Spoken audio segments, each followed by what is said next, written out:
প্রিয় রান্নাঘরের প্রিয় বন্ধুরা, আজকে আরেকটা নতুন রেসিপি নিয়ে এসেছি আপনাদের জন্য। রেসিপিও না, ধরতে গেলে এটা প্রায় রেমেডি টাইপের। তো দেখতে থাকুন বন্ধুরা। আমি আজকে নারকেল দিয়ে, শুকনো নারকেল দিয়ে এই জিনিসটা তৈরি করেছি। দেখতে থাকুন আর আমার সঙ্গে থাকুন বন্ধুরা। তো এখানে দেখতে পাচ্ছেন রঙটা কত সুন্দর। তো আমি এখানে আমার বাড়িতে রাখা ছিল নারকেলটা, জলটা শুকিয়ে গেছে, মানে একদম জলটা, ভেতরে জলটা ছিল না, নারকেলটা একদম শুকিয়ে কেমন হয়ে গেছে। তো আমি ভেঙে উপরে খোসাটা ছাড়িয়ে নিয়েছি। আবার কিছু একটু পচা টাইপের হয়েছিল। তো আমি খোসাটাকেও দেখুন একটু গরম জলে দিয়ে দিয়েছি। খোসাটা আমি ফেলে দেব, কিন্তু ওটা হাতে ধরছি তখনও এখান থেকে তেল লাগছে। এই জন্যে আমি এটা গরম জলে দিয়ে দিয়েছি। গরম জলটা ছেঁকে নিয়ে নেব, কারণ ওইখান থেকে জলের মধ্যে তেলটা ধরে যাবে, তাই আমি খোসাটা ফেলে দেব। এবার দেখুন ছাঁকনিতে আমি ছেঁকে নিচ্ছি। ছেঁকে নিয়ে আমি খোসাটা ফেলে দেব। আর বন্ধুরা, কাছের এবং দূরের বন্ধুদের বলছি, আমার অনেক অনেক ভালোবাসা, এবং নতুন পুরনো সব বন্ধুদেরকে আমার অসংখ্য ভালোবাসা জানিয়ে আজকে আমি ভিডিওটা শুরু করেছি। দেখতে পেয়েছেন আমি নারকেলের খোসাটা ফেলে দিয়েছি। এবার নারকেলটা সেই জলের মধ্যে ভিজিয়ে রাখবো আমি কিছুক্ষণ, 10-15 মিনিট ভিজিয়ে রাখবো, কারণ এটা একটু শক্ত টাইপের হয়ে গেছে নারকেলটা, যেহেতু জলটা শুকিয়ে গেছে, এই জন্য আমি একটু জলের মধ্যে ভিজিয়ে রাখবো। দেখতে দেখতে দেখুন একটু একটু অন্যভাবে ঘুরিয়ে আনছি আপনাদের সাথে, আপনাদের কাছে ঘুরিয়ে আনলাম।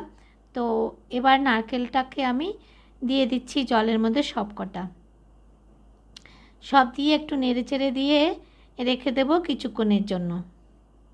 বড় টুকরোগুলো দিয়ে দিলাম, দেখতে পাচ্ছেন। এবার এগুলো 10-15 মিনিটের জন্য আমি ভিজিয়ে রেখে দিয়েছি, ততক্ষণে জলটাও ঠান্ডা হয়ে যাবে। এবার আমি দেখুন একটা বটিতে নারকেলগুলো একটু কুচো করে নিচ্ছি, একদম পাতলা পাতলা করে, যাতে আমার পিষতে সুবিধা হয়। এরকম টুকরো দিলে শুকনো তো, ওই জন্যই একটু পিষতে সময় লাগবে, তাই আমি এরকম পাতলা পাতলা কেটে মিক্সিতে নিয়ে নিচ্ছি। মিক্সিতে নিয়ে পরিমাণ মতো জল দিয়ে আমি এবার এটাকে পেস্ট করে নেব খুব ভালোভাবে। তো এটা কুড়িয়েও নেওয়া যায়, কিন্তু এটা শুকনো যেহেতু, এই জন্য আমি পেস্ট করে নিচ্ছি। পেস্ট করে তারপর এটাকে আমি আবার অন্যভাবে আপনাদের সামনে নিয়ে আসছি। এরপর দেখতে থাকুন বন্ধুরা। আর একটু ঝর্ণার কাছ থেকে ঘুরিয়ে নিয়ে আসলাম আপনাদের।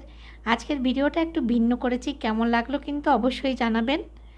এবারে এটা আমি জল দিয়ে এটা ভালোভাবে দিয়ে দিলাম, পরিমাণ মতো জল দিয়েছি মিক্সিতে।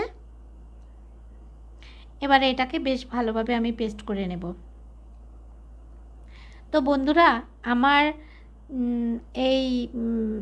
এই রেসিপিটি কেমন লাগছে কিন্তু অবশ্যই আমাকে কিন্তু কমেন্ট করে জানাবেন, এবং লাইক দিয়ে না থাকলে এখনও অবধি লাইক করে দিন প্লিজ।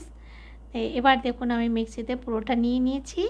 এবার পেস্ট হয়ে গেছে, পেস্ট করেও নিয়ে নিয়েছি এটাকে। দেখুন কতটা পেস্ট করেছি, ঠিক এরকমটা করেছি। এইবারে আমি প্যানের মধ্যে এটা পুরোটাকে ঢেলে দিলাম। ঢেলে দিয়ে এখানে আর একটু জল দিয়ে এটাকে এবার ছাঁকনির মধ্যে আমি ছেঁকে নিচ্ছি ভালো করে। এখান থেকে সম্পূর্ণ নারকেলের দুধটা বার করে নিচ্ছি চেপে চেপে। প্রথমে ছেঁকে নিয়েছি, তারপরেও মানে আরও নারকেলের মধ্যে রয়েছে, ওই জন্য আমি হাত দিয়ে এটাকে চেপে চেপে নিয়ে নিচ্ছি। এবার এই বাটি শুদ্ধ এই নারকেলের দুধটা দেখুন আমি ফ্রিজে রেখে দিয়েছি পুরো দিনটা। এবার পরদিন সকালে আমি এটা বার করে নিলাম। বার করে নেওয়ার পরে দেখতে থাকুন, এটা উপরে এরকম একদম সরের মতো বসে গেছে, নিচে জলটা আলাদা হয়ে গেছে। এবার এখান থেকে আমি এটা হাতের মধ্যে নিয়ে নিলাম। হাতে নিয়ে আমি গরম কড়াইতে এটাকে দিয়ে দিচ্ছি। বন্ধুরা, এটা চাইলে আপনারা ডিপ ফ্রিজেও রাখতে পারবেন, অথবা 2 দিন রাখলেও কিন্তু আরও সুন্দর বরফের মতো জমে যাবে। এখন গরমকাল বলে এটা এরকম হয়েছে। যদি এটা ঠান্ডার দিনে হতো তাহলে এটা একদম বরফের মতো ওপরটায় জমে যেত, তখন ওই বরফের টুকরোটা নিয়ে আপনি দিয়ে দিতে পারতেন।